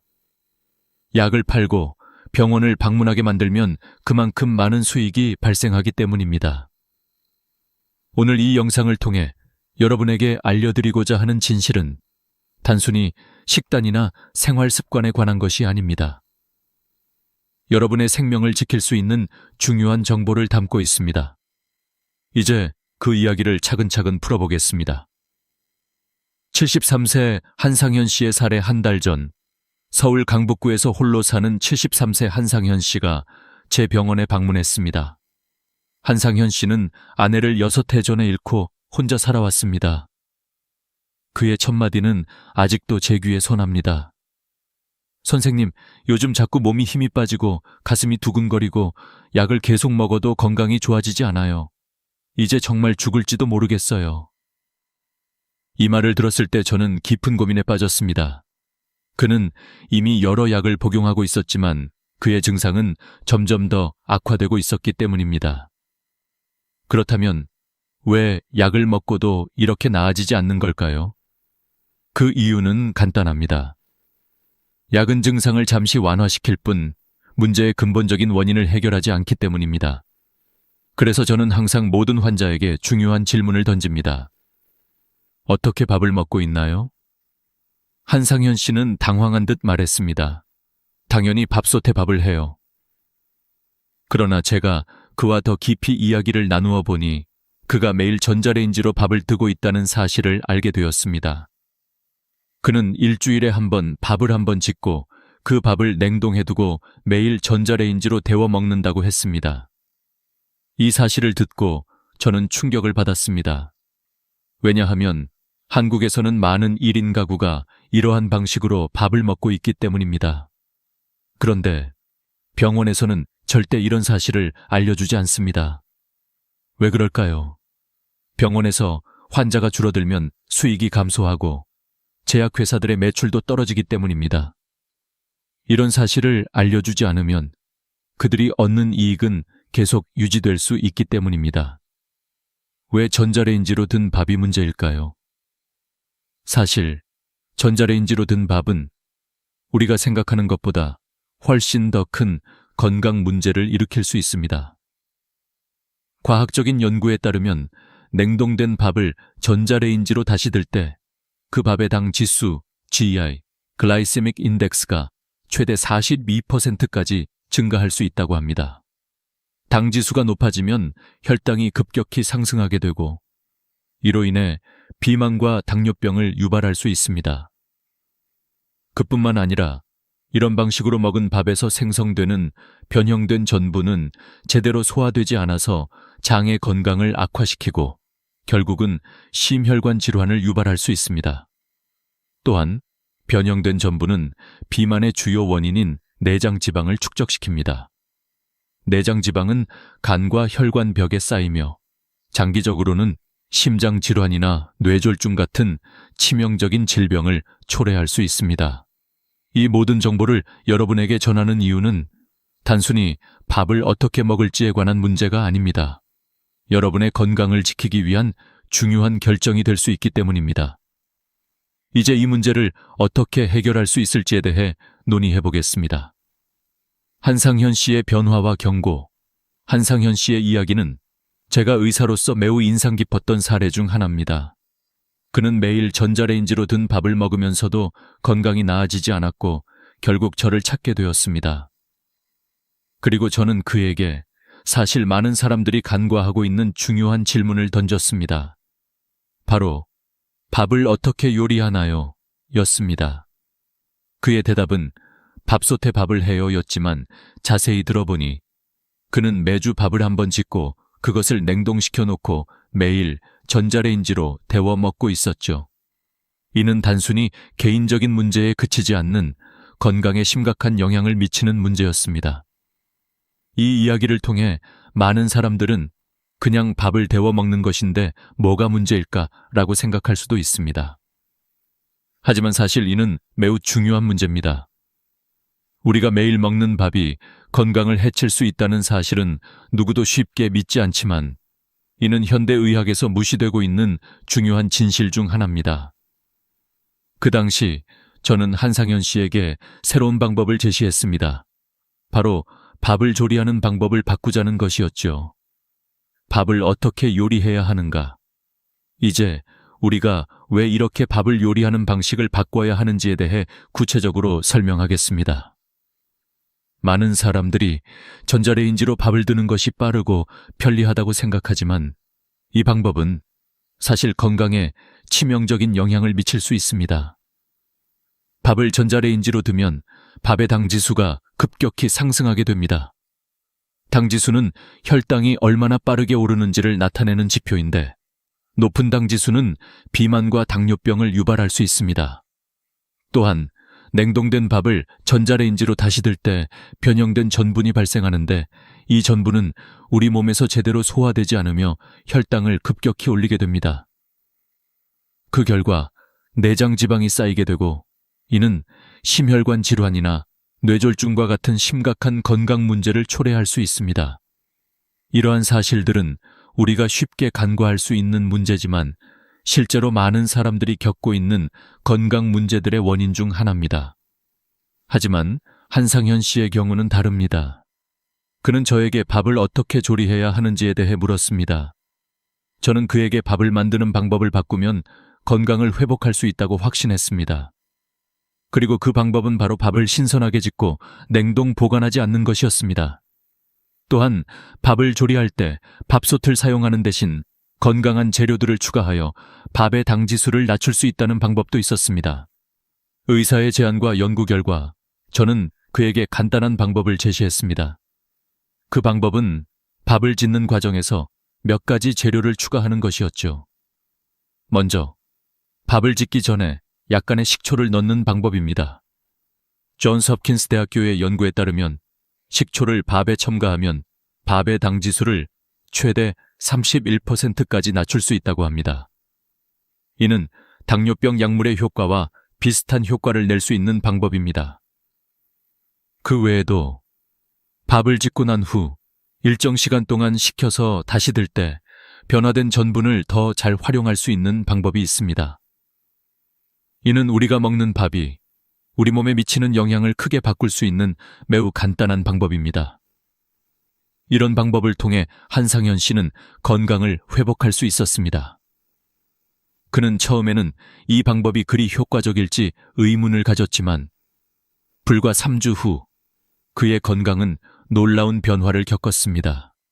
그의 혈당 수치는 눈에 띄게 낮아졌고 혈압도 개선되었습니다. 이러한 변화를 경험한 한상현 씨는 이제 건강을 회복하며 그의 가족에게도 이 방법을 전파하기 시작했습니다. 병원에 숨겨진 진실, 이 모든 변화가 일어난 것은 단지 밥을 만드는 방법을 바꾸었기 때문입니다. 그러나 한상현 씨처럼 많은 사람들이 병원에서 의사의 처방을 받고 약을 복용하지만 문제의 근본적인 원인은 해결되지 않습니다. 병원에서 약을 처방하는 이유는 간단합니다. 약은 병원과 제약회사에게 엄청난 수익을 가져다 줍니다. 그러나 환자가 건강을 되찾으면 그 수익 모델은 깨지게 됩니다. 그래서 의사들은 종종 이런 간단한 해결책을 환자들에게 제공하지 않죠. 이제 우리는 진정으로 무엇이 건강을 회복하게 만드는지에 대해 고민해야 합니다. 병원에서 처방받는 약은 일시적으로 증상을 완화시킬 수는 있지만 그 근본적인 원인을 해결할 수는 없습니다. 그럼에도 불구하고 많은 사람들이 병원에 의존하며 일상에서 실천할 수 있는 간단한 방법들을 놓치고 있습니다. 밥의 과학, 병원에서 알려주지 않는 진실. 이제 우리는 밥이 건강에 미치는 영향에 대해 좀 더 깊이 들어가 보겠습니다. 많은 사람들이 매일 먹는 밥이 우리의 혈당에 어떻게 영향을 미치는지, 그리고 왜 그것이 그렇게 중요한지를 잘 모르고 있습니다. 하지만 밥의 과학적인 사실을 이해하면 우리가 매일 먹는 밥이 그만큼 중요한 이유를 알게 될 것입니다. 우리가 식사를 할 때 그 음식이 몸에 어떤 영향을 미치는지 아는 것은 건강을 지키기 위한 첫 번째 단계입니다. 냉동밥의 위험성과 그 영향 가장 큰 문제는 바로 전자레인지로 든 밥이 몸에 미치는 영향입니다. 연구에 따르면 냉동된 밥을 전자레인지로 재가열할 때 밥의 당지수가 42%까지 상승할 수 있다는 사실이 밝혀졌습니다. 당지수 GI는 음식을 섭취한 후 혈당이 얼마나 빠르게 상승하는지를 나타내는 지표입니다. 즉, 당지수가 높은 음식을 먹으면 혈당이 급격히 상승하게 되고 이는 비만, 당뇨병, 심혈관 질환 등을 유발할 수 있습니다. 그러나 재가열된 밥이 몸에 미치는 영향은 그 이상입니다. 냉동밥을 전자레인지로 들 때 변형된 전분이 생성됩니다. 이 변형된 전분은 우리 몸에서 제대로 소화되지 않고 혈당을 빠르게 증가시킵니다. 결국 이 전분은 내장 지방을 축적시키고 그것이 쌓이면 혈관에 막힘을 초래하게 됩니다. 이로 인해 심장 질환, 뇌졸중과 같은 심각한 질병이 발생할 수 있습니다. 밥의 변형 전분과 그 위험 변형된 전분이 우리 몸에 미치는 영향에 대한 연구는 이미 여러 차례 발표되었습니다. 예를 들어 미국 하버드 대학교의 연구에 따르면 냉동된 밥을 다시 데워 먹을 때 변형된 전분이 장내 세균에 미치는 영향이 크다는 사실을 밝혔습니다. 장내 세균이 비정상적으로 증가하면서 혈당 조절에 문제가 생기고 이는 결과적으로 체내 염증 수치를 높이게 됩니다. 이러한 문제는 특히 고령자에게 심각한 영향을 미칩니다. 나이가 들면서 체내 기능이 저하되고 혈관이 약해지기 때문에 이미 혈당과 콜레스테롤 수치가 높고 혈압도 높은 사람들에게는 더 큰 위험을 초래할 수 있습니다. 이런 사실을 알고 있다면 우리는 정말로 식사를 어떻게 해야 하는지 다시 한번 생각해 봐야 합니다. 밥을 제대로 먹는 것이 왜 중요한가? 그렇다면 밥을 제대로 먹는 것이 왜 중요한 걸까요? 우리가 흔히 먹는 밥이 바로 우리 건강의 기초가 됩니다. 밥은 탄수화물의 중요한 공급원이며 우리 몸에서 에너지를 얻는 주요 원천입니다. 하지만 그 방식이 잘못되면 우리의 몸에 해를 끼칠 수 있습니다. 밥을 어떻게 조리하느냐가 중요합니다. 밥을 올바르게 조리하면 당지수를 낮출 수 있고 우리의 건강에 도움이 될 수 있습니다. 예를 들어 식초나 투르메릭츠, 강황 같은 재료를 밥에 첨가하면 밥의 당 지수를 낮출 수 있고 혈당을 더 안정적으로 유지할 수 있습니다. 또한 밥을 조리한 후 일정 시간 식혀서 재가열할 때 발생하는 변형된 전분을 적절히 활용하면 내장 지방을 줄이고 장의 건강을 개선할 수 있습니다. 이는 우리가 의도적으로 할 수 있는 작은 변화로 우리의 건강을 크게 향상시킬 수 있는 방법입니다. 연구와 과학적인 증거. 그렇다면 왜 이런 방법을 병원에서 알려주지 않을까요? 그 이유는 간단합니다. 병원과 제약회사는 많은 사람들이 계속해서 약을 복용하고 치료를 받도록 유도하는 구조에 의존하고 있기 때문입니다. 이러한 사실들이 널리 알려지면 병원에서 치료를 받는 환자 수가 줄어들고 제약회사의 매출도 감소하게 됩니다. 이제 여러분이 알게 된 사실은 단순한 식사 방법의 변화가 아닌 생명을 지킬 수 있는 중요한 정보입니다. 병원에서 처방받는 약은 증상을 일시적으로 완화시킬 수 있지만 근본적인 문제를 해결하지는 못합니다. 그러나 올바른 식습관과 생활습관 변화는 여러분의 건강을 근본적으로 회복시킬 수 있습니다. 밥을 제대로 요리하는 것만으로도 여러분의 건강을 지킬 수 있습니다. 병원이 알려주지 않는 진실, 이 이야기를 통해 우리는 병원에서 알려주지 않는 중요한 진실을 알게 되었습니다. 병원은 주로 증상을 억제하는 약물에 의존하고 있으며 건강을 되찾기 위한 근본적인 해결책은 제대로 알려주지 않습니다.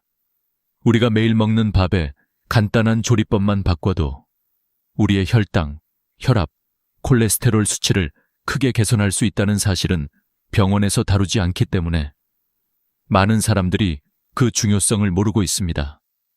밥을 제대로 먹는 비법, 어떻게 밥을 요리해야 할까요? 이제 여러분이 매일 먹는 밥을 어떻게 요리해야 하는지에 대해 구체적인 방법을 알려드리겠습니다. 아마 여러분은 밥을 잘하는 방법을 이미 알고 있다고 생각할 수 있습니다. 하지만 이 방법들은 단순히 밥을 맛있게 만들기 위한 것이 아니라 건강을 개선하고 질병을 예방하기 위한 중요한 방법들입니다. 오늘은 여러분이 매일 먹는 밥을 어떻게 바꿀 수 있는지, 그에 따른 놀라운 건강 변화를 어떻게 경험할 수 있는지에 대해 알아보겠습니다. 첫 번째 비법, 식초와 밥을 할 때 식초를 넣는 방법은 이미 여러 연구에서 효과가 입증된 방법입니다.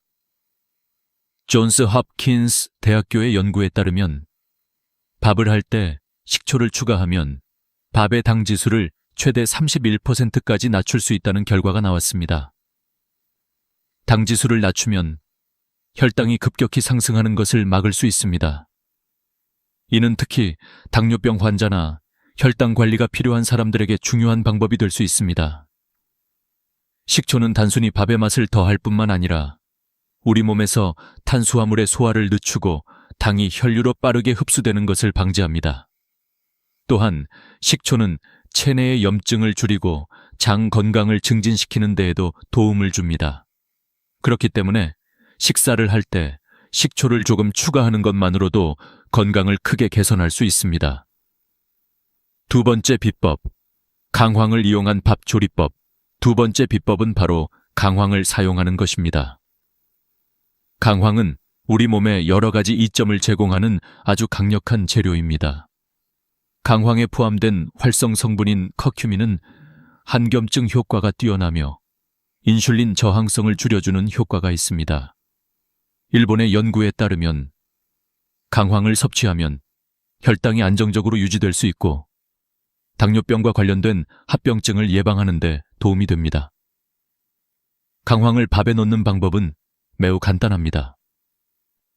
밥이 다 익은 후 밥 위에 강황 가루를 한 작은 술 뿌려서 잘 섞어주면 됩니다. 강황은 그 자체로 강한 맛을 가지지만 밥과 섞으면 부드럽고 향긋한 맛을 내며 동시에 우리 몸에 매우 유익한 효과를 가져옵니다. 이 방법은 특히 고혈당, 고혈압, 그리고 심혈관 질환을 예방하고 관리하는 데 매우 효과적입니다. 강황은 우리 몸의 염증 수치를 낮추고 혈액순환을 개선하는 데 도움을 줍니다. 또한 항산화 효과가 뛰어나 노화 방지에도 탁월한 효과를 가져옵니다. 세 번째 비법, 오트를 추가한 밥 조리법. 세 번째 비법은 바로 오트를 밥에 추가하는 것입니다. 오트밀은 식이섬유가 풍부하고 콜레스테롤을 낮추는 데 도움이 되는 성분들이 많이 포함되어 있습니다. 특히 오트밀에 포함된 베타글루칸은 콜레스테롤 수치를 낮추는 데 매우 효과적입니다. 밥을 지을 때 오트를 넣는 방법도 매우 간단합니다. 밥을 짓기 전에 쌀과 오트를 비율에 맞게 섞어 넣고 함께 조리하면 됩니다. 오트는 밥에 부드러운 식감을 더해주며 건강에도 많은 도움을 줍니다. 오트를 추가한 밥은 혈당을 천천히 상승시키고 장 건강에도 매우 좋습니다. 또한 오트는 포만감을 오래 유지시켜주기 때문에 다이어트에도 효과적입니다. 네 번째 비법, 밥을 식히고 다시 드기. 네 번째 비법은 밥을 조리한 후 일정 시간 동안 식힌 다음 다시 드는 것입니다. 이 과정은 저항성 전분을 생성하는 데 중요한 역할을 합니다. 저항성 전분은 일반 전분과 다르게 소화되지 않고 대장에서 유익한 장내 세균들의 먹이가 됩니다. 이렇게 되면 장 건강이 개선되고 염증 수치가 낮아지며 면역력도 향상됩니다. 영국 옥스퍼드 대학교의 연구에 따르면 밥을 식힌 후 다시 들 때 장내 유익한 세균들이 증가하고 염증 수치가 25%까지 감소하는 효과가 나타났습니다. 이렇게 간단한 방법으로 장 건강을 개선하고 몸의 염증을 줄일 수 있다는 사실은 매우 놀라운 일이 아닐 수 없습니다. 이 방법은 우리가 매일 먹는 밥을 통해 간단하게 건강을 증진할 수 있다는 것을 보여줍니다. 이제 여러분의 밥을 바꾸는 방법, 이 네 가지 방법은 단지 밥을 더욱 맛있게 만드는 방법이 아닙니다. 이는 여러분의 건강을 개선하고 질병을 예방할 수 있는 중요한 방법들입니다. 식초, 강황, 오트, 그리고 저항성 전분을 통해 여러분은 건강을 회복할 수 있고 약물에 의존하지 않고도 더 건강한 삶을 살 수 있습니다. 여러분이 매일 먹는 밥을 어떻게 요리하느냐에 따라 여러분의 건강은 크게 달라질 수 있습니다. 간단한 변화가 여러분의 삶을 바꿀 수 있다는 사실을 믿고 오늘부터 이 방법들을 실천해 보세요. 그럼 여러분은 매일의 밥을 통해 놀라운 변화를 경험할 수 있을 것입니다. 기적의 변화, 밥을 바꾸고 건강을 회복한 사례들. 이제 우리가 배운 밥을 만드는 비법을 실제로 적용한 사람들의 이야기를 들려드리겠습니다. 단지 이론적인 얘기가 아니라 실제로 이 방법을 통해 건강을 회복한 사람들의 사례입니다. 한상현 씨처럼 많은 고령의 사람들이 건강을 되찾았고 그들의 삶은 변했습니다. 그들의 이야기를 통해 우리가 배운 식습관 변화의 진정성과 효과를 더 잘 이해할 수 있을 것입니다.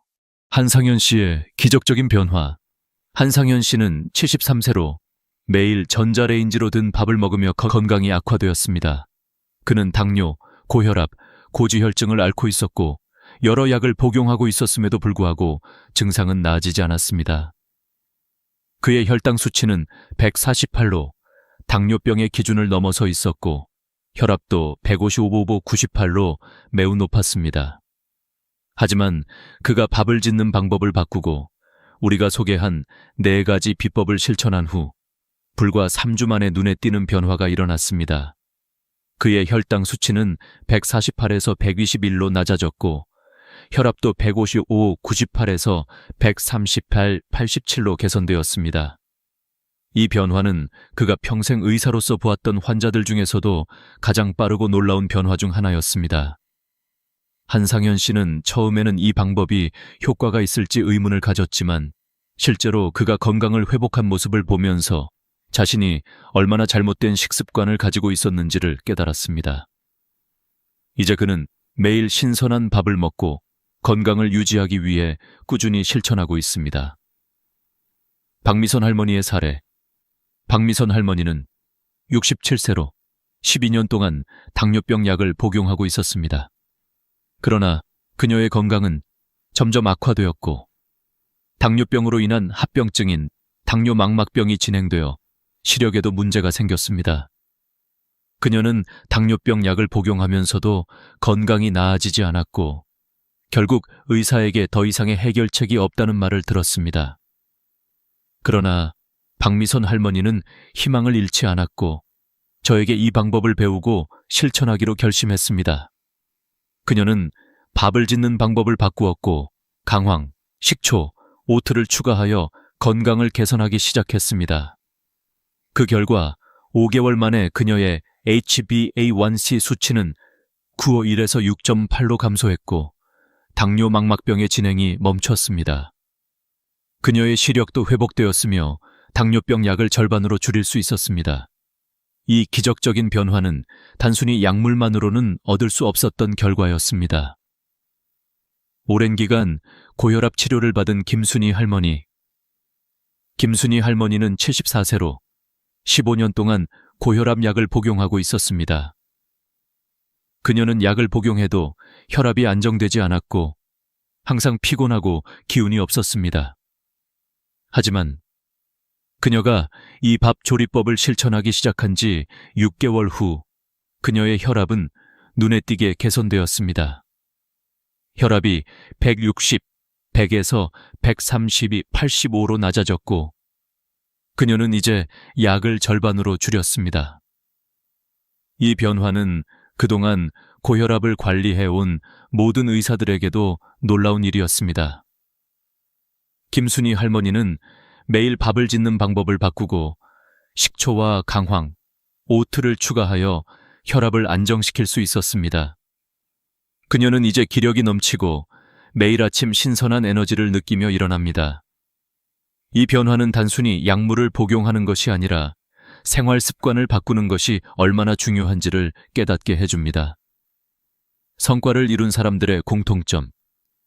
이러한 사람들의 공통점은 무엇일까요? 그들은 모두 건강을 회복하기 위해 스스로 변화를 시작했습니다. 그들은 단순히 병원에서 처방받은 약을 복용하는 것을 넘어서 식습관을 개선하고 자신의 몸을 돌보는 방법을 배웠습니다. 이들은 모두 밥을 만드는 방법을 바꾸고 그것이 건강에 미치는 영향을 직접 경험한 사람들입니다. 우리가 매일 먹는 밥은 단순히 배를 채우는 음식을 넘어 우리의 건강을 지키는 중요한 요소입니다. 밥을 제대로 만드는 방법을 실천하면 우리는 건강을 회복할 수 있고 심지어 약물에 의존하지 않고도 많은 질병을 예방할 수 있습니다. 이 간단한 변화를 통해 여러분도 자신의 건강을 되찾을 수 있습니다. 건강을 회복한 사람들의 이야기. 이제 우리는 이 방법이 단순히 한 명의 사람에게만 적용되는 것이 아니라 수많은 사람들에게 적용될 수 있다는 사실을 확인했습니다. 한상현 씨, 박미선 할머니, 김순희 할머니는 모두 이 간단한 방법으로 건강을 회복했으며 그들의 삶은 이제 완전히 달라졌습니다. 이들은 단순히 의사의 처방만을 따르지 않고 스스로 건강을 지키기 위해 적극적으로 노력한 사람들입니다. 이러한 사례들은 우리가 잘못된 식습관을 고치고 생활 습관을 바꾸면 얼마든지 건강을 되찾을 수 있다는 강력한 메시지를 전달합니다. 이 방법은 의약품에 의존하는 것이 아니라 자연적인 방법으로 우리의 건강을 회복할 수 있음을 보여줍니다. 이제 여러분도 이 방법을 통해 건강을 회복하고 더 나은 삶을 살 수 있습니다. 밥을 바꾸는 작은 실천이 큰 변화를 만든다. 지금까지 우리는 밥을 조리하는 방법을 통해 건강을 회복한 사례들과 그 과학적인 근거들에 대해 알아보았습니다. 이제 마지막으로 여러분에게 중요한 교훈과 이 방법을 실제로 적용했을 때 얻을 수 있는 삶의 변화에 대해 말씀드리겠습니다. 이 작은 변화가 어떻게 여러분의 건강을 바꾸고 삶의 질을 높일 수 있는지, 그리고 왜 우리 모두가 이 실천을 시작해야 하는지에 대한 이야기를 나누고자 합니다. 가장 중요한 교훈, 건강은 작은 변화에서 시작된다. 많은 사람들은 건강을 지키는 데 있어 큰 변화가 필요하다고 생각합니다. 운동을 시작하거나 엄격한 다이어트를 해야 한다고 생각할 수 있습니다. 그러나 실제로 건강을 지키는 데 가장 중요한 것은 아주 작은 변화에서 시작된다는 것입니다. 바로 일상에서 반복하는 습관들을 바꾸는 것입니다. 그리고 그 첫 번째 단계는 우리가 매일 먹는 밥을 바꾸는 것에서 시작됩니다. 밥을 어떻게 요리하느냐에 따라 우리가 섭취하는 영양소가 달라지고 그로 인해 우리의 건강이 달라집니다. 오늘 소개한 4가지 방법 식초, 강황, 오트, 저항성 전분, 그리 복잡하지 않습니다. 이 방법들을 매일 실천하는 것만으로도 여러분은 건강에 놀라운 변화를 경험할 수 있습니다. 중요한 점은 꾸준히 실천하는 것입니다. 여러분도 할 수 있다. 건강을 회복한 사람들의 변화. 이 방법들을 적용한 사람들은 단지 의사의 조언을 듣고 따라한 것이 아닙니다. 그들은 자신의 삶에서 건강을 되찾기 위해 적극적으로 변화를 시도한 사람들이었습니다. 한상현 씨, 박미선 할머니, 김순희 할머니처럼 여러분도 이 방법을 실천하면 큰 변화를 경험할 수 있습니다. 이들이 경험한 변화는 단지 수치적인 개선만이 아닙니다. 그들의 삶의 질이 눈에 띄게 향상되었습니다. 이제 그들은 아침에 일어날 때 피로감을 느끼지 않고 더 이상 약물에 의존하지 않으며 더 많은 에너지를 가지고 하루를 시작합니다. 그들은 자신감을 얻었고 삶에 대한 긍정적인 태도를 가지게 되었습니다.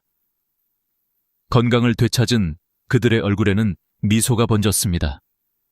이렇게 간단한 방법으로 건강을 회복할 수 있다는 사실은 너무나도 놀라운 일입니다. 여러분도 이 방법들을 실천하여 자신의 삶을 변화시킬 수 있습니다. 이 방법들은 특별한 기술이 아니라 일상에서 실천할 수 있는 간단한 변화들입니다.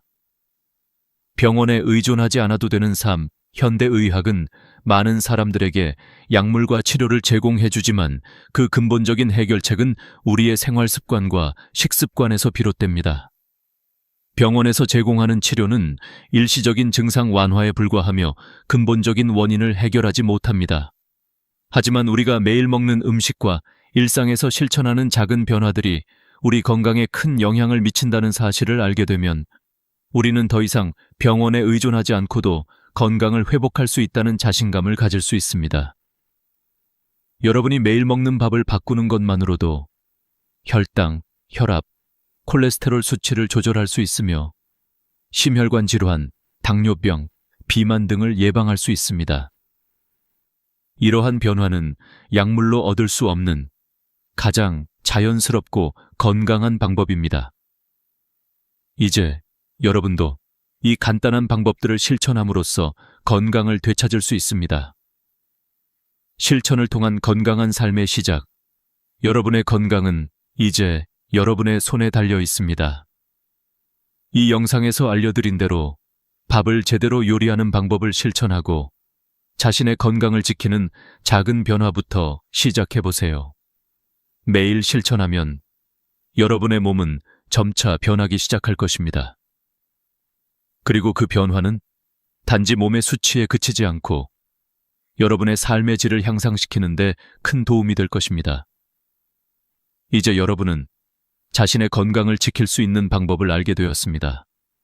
밥을 어떻게 요리할지, 어떤 재료를 추가할지, 그리고 어떤 습관을 실천할지에 대한 답을 찾았으니 그 다음은 실천만이 남았습니다. 하루하루 조금씩 변화를 시작하세요. 그리고 그 변화가 여러분의 삶을 어떻게 바꾸는지 직접 경험해 보세요. 결론. 나의 건강을 책임지자. 마지막으로 이 영상에서 전하고 싶은 가장 중요한 메시지는 건강은 외부에서 주어지는 것이 아니라 스스로 관리하고 책임져야 한다는 것입니다. 여러분이 매일 먹는 밥과 생활 습관을 바꾸는 것만으로도 여러분은 건강을 되찾을 수 있습니다. 그 어떤 의약품이나 병원 방문 없이도 여러분은 건강을 회복할 수 있습니다. 이제 여러분의 건강을 되찾을 준비가 되셨나요?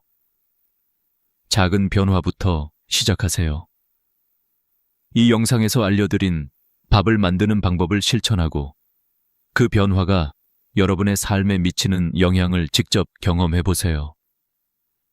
여러분은 그 변화를 통해 더욱 건강하고 활기찬 삶을 살아갈 수 있을 것입니다. 이 영상이 도움이 되셨다면 좋아요와 구독 버튼을 눌러주시고 이 정보를 주변에 공유해 주세요. 다른 사람들도 이 간단한 방법을 통해 건강을 회복할 수 있도록 돕는 것은 매우 중요한 일입니다. 또한 댓글로 여러분의 경험과 변화를 공유해 주세요. 여러분의 경험이 다른 이들에게 큰 희망이 될 것입니다. 다음 영상에서는 또 다른 건강 정보를 다룰 예정이니 놓치지 않으려면 구독을 해주세요. 감사합니다.